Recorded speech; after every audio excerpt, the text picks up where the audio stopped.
Senhor, quebra o meu orgulho, eu quero descer e mergulhar nas águas do teu amor. Me purifica, eu quero ser limpo, como Naamã, no teu poder. Como Naamã, no teu poder.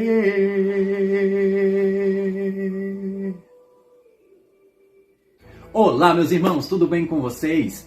Que bom que vocês estão aqui em mais um vídeo do canal e que possamos aprender muito mais da Palavra de Deus. Então já vamos iniciar com a nossa oração de sempre, pedindo auxílio do nosso Pai Sagrado. Pai abençoado, justo, perfeito, digno de glória, te agradecemos por mais esse privilégio de poder aprender da Tua Palavra, do Teu Evangelho puro e santo. Pai, nos ajuda, Pai, a ter esse conhecimento e aplicá-lo em nossa vida. Pai amado, vai nos guiando pelas veredas da justiça e nos instruindo, ó Pai, para que venhamos a desviar dos caminhos do erro, do engano, das mentiras. Esteja conosco hoje e sempre, em nome do Teu Filho amado, Yeshua HaMashiach, que vive e reina eternamente. Amém. E o tema do vídeo de hoje é Didaquê, a falsa instrução dos apóstolos. Sim, meus irmãos, para vocês que não sabem, existe um escrito conhecido como Didaquê, a instrução dos 12 apóstolos. Esses escritos eles foram descobertos no século XIX, mais especificamente no ano de 1873, por Filótios Briennius, que era natural da Nicomédia, onde hoje se encontra a Izmide, na Turquia. O nome Didaquê é uma abreviação do cabeçalho que tem nesse documento, né? Porque significa ou instrução, ou ensino, ou ensinamento. Esse é o título usado pelos pais da igreja, né? Os padres. Porque é isso que significa pais da igreja, padres da igreja.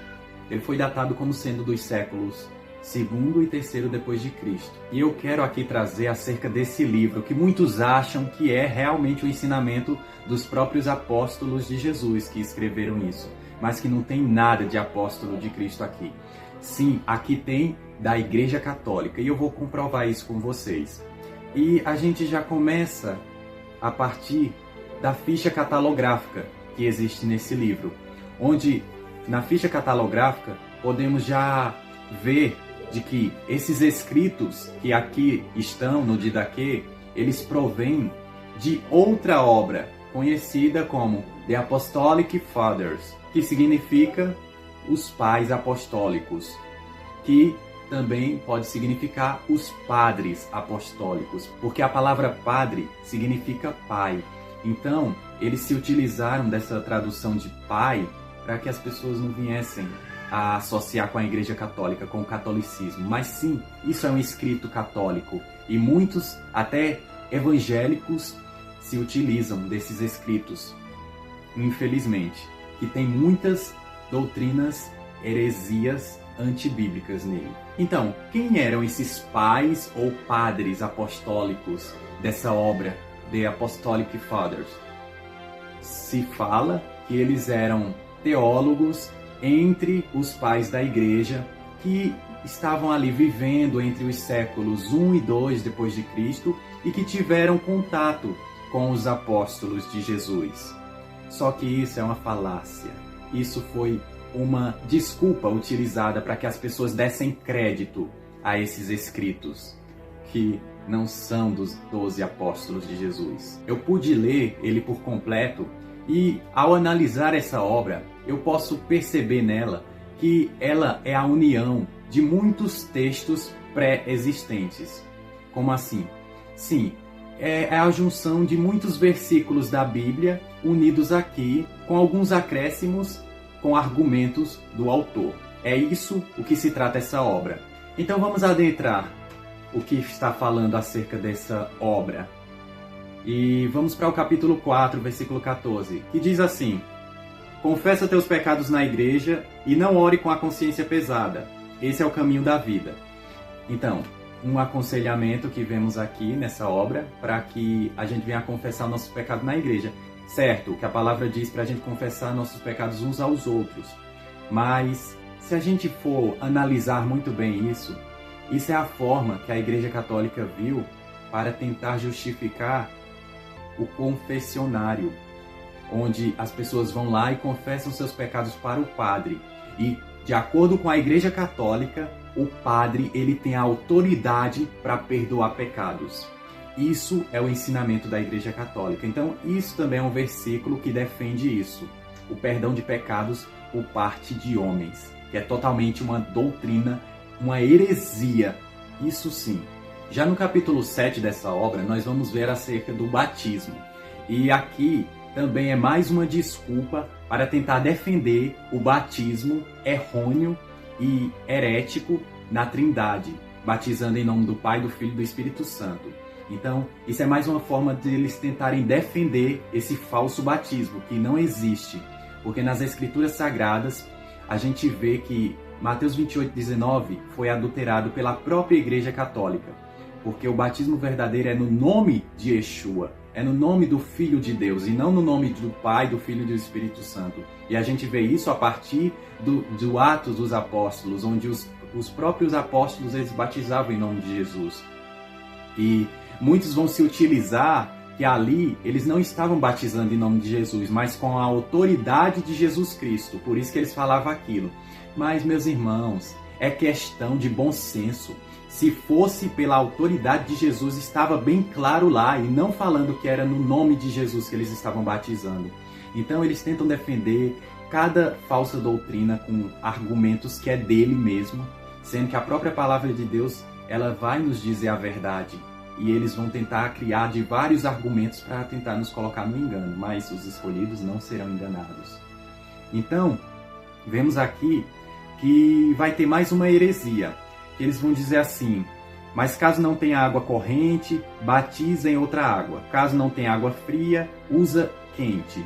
Mas se não tiveres nenhuma delas, então derrama a água sobre a cabeça 3 vezes, em nome do Pai, do Filho e do Espírito Santo. E aqui vemos também mais uma forma da Igreja Católica defender o falso batismo de crianças recém-nascidas, com lavando a cabeça da criança, sendo que a criança ela não tem nem consciência de quem é Jesus e não tem nem como ela se arrepender dos seus pecados e nem como reconhecer Jesus como o Salvador da sua vida e o Filho de Deus. Então, a gente vê aqui mais uma heresia, a qual é mais uma prova de que isso pertence à Igreja Católica e não aos 12 apóstolos de Cristo. Além do mais, na parte do batismo vai dizer aqui que a pessoa que vai se batizar ela tem que jejuar por 1 ou 2 dias para que ela venha se batizar, sendo que não tem ensinamento nenhum acerca da palavra de Deus. Sabemos que o jejum ele é muito importante na vida de um servo de Deus. E se fosse realmente isso, estaria bem claro na palavra de Deus. Jesus ele não jejuou antes do batismo, ele jejuou após o batismo, para ser tentado no deserto. Enquanto isso, no capítulo 8 dessa obra, vai falar que as pessoas elas têm que jejuar na quarta-feira e na sexta, para não se igualar aos gentios ou aqueles que são os falsos adoradores que jejuam no primeiro dia da semana e no 5º dia. Sendo que isso também é uma questão pessoal. E é uma questão de você e Deus. Não tem uma necessidade de você fixar dias na semana para jejuar, não. Então vai da sua comunhão com Deus. E também fala que devemos orar 3 vezes ao dia. Sabemos que Daniel ele orava 3 vezes ao dia. Mas a palavra de Deus, em Efésios 6:18, fala que devemos orar todo o tempo. E não apenas 3 vezes ao dia. É necessário andar em oração, em jejum, e viver dessa forma. Não é uma certa quantidade de vezes que vai agradar a Deus, não.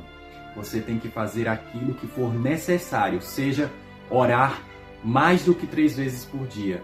Orar de madrugada, de dia, de noite e a hora que for. Se a gente formos para o capítulo 9 dessa obra, a gente vai ver aqui um direcionamento e uma comprovação ainda maior de que isso é católico, acerca que vai falar da Eucaristia. Sabemos que as igrejas elas não têm a Eucaristia, elas têm a ceia. E quem faz a Eucaristia é a Igreja Católica. O nome Eucaristia vem do grego, que significa dar graças ou agradecimento a Deus. Então, nesse capítulo vai falar acerca da Eucaristia e vai dar uma instrução totalmente diferente do que vemos lá em 1 Coríntios capítulo 11, onde Paulo ele dá a instrução de como deve ser esse repartir do pão. Então, mais uma comprovação, de que isso está em desacordo com a palavra de Deus. E no capítulo 10 também vai continuar acerca dessa Eucaristia.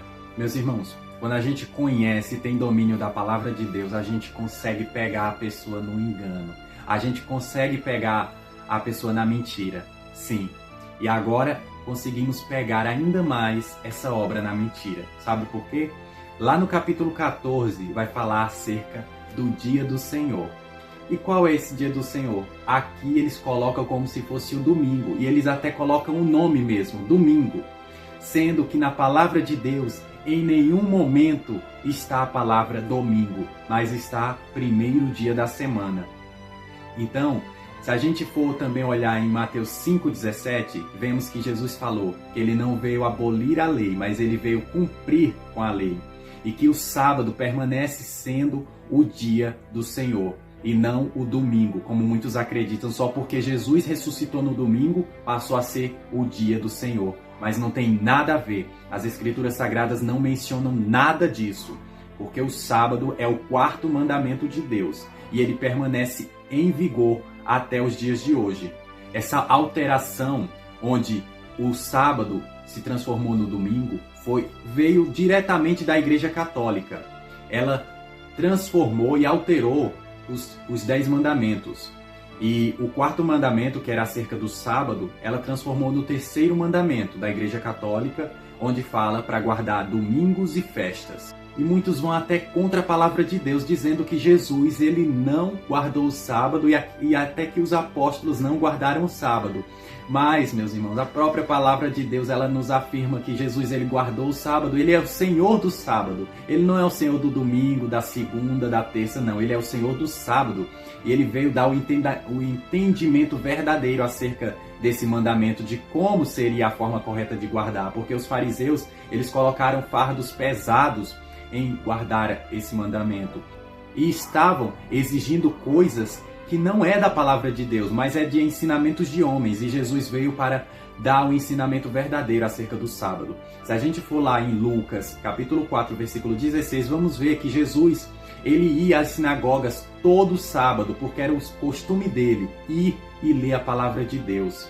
E se a gente for ver também lá em Atos dos Apóstolos, os apóstolos mesmo guardando o sábado, o apóstolo Paulo também guardando o sábado. Em Atos 13, 42 e 44, vamos ter ali o entendimento que Paulo ele se reunia com a população, com as pessoas, para pregar a eles a palavra de Deus no sábado.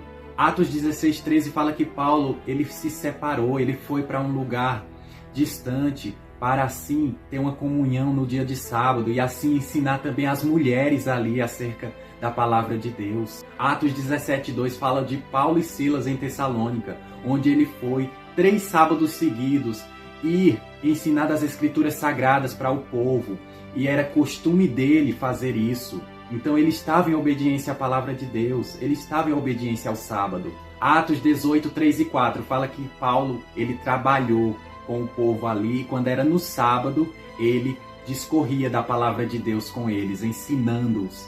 E para comprovar ainda mais, meus irmãos, que Paulo ele guardou o sábado e obedeceu esse mandamento de Deus e ainda pregou acerca disso para os povos, os gentios, está em Atos 25:8, onde fala que ele não pecou de maneira nenhuma contra a lei dos judeus, nem contra o templo, nem contra César. Então, é isso a palavra de Deus, meus irmãos. Então, temos aqui a comprovação de que o sábado ele permanece eterno, assim como a lei de Deus, como Jesus falou, não passará um i ou um tio da lei até que tudo se cumpra. Então o sábado ele permanece em vigor ainda nos dias de hoje. Só quem tem olhos para ver que vai enxergar isso e ouvidos para ouvir também. Então, meus irmãos, o que podemos deduzir desse estudo de hoje? Que o livro, a obra Didaquê, a instrução dos 12 apóstolos, não tem nada de 12 apóstolos, mas sim de Igreja Apostólica Romana. Isso sim, isso é um catecismo da Igreja Católica e que até os evangélicos se utilizam disso para defender falsas doutrinas e heresias. Então, abandonem isso, não acreditem no que está aqui, certo? Então, eu vou ficando por aqui, espero que vocês possam ter compreendido, que o Espírito Santo continue ajudando-os a compreender as Sagradas Escrituras, o verdadeiro Evangelho, puro e santo de Deus. Que possamos estar em mais um vídeo do canal, se o nosso Deus Todo-Poderoso e Yahweh Tsebaot nos permitir. Fique na paz do nosso amado Mestre, Yeshua HaMashiach. Amém.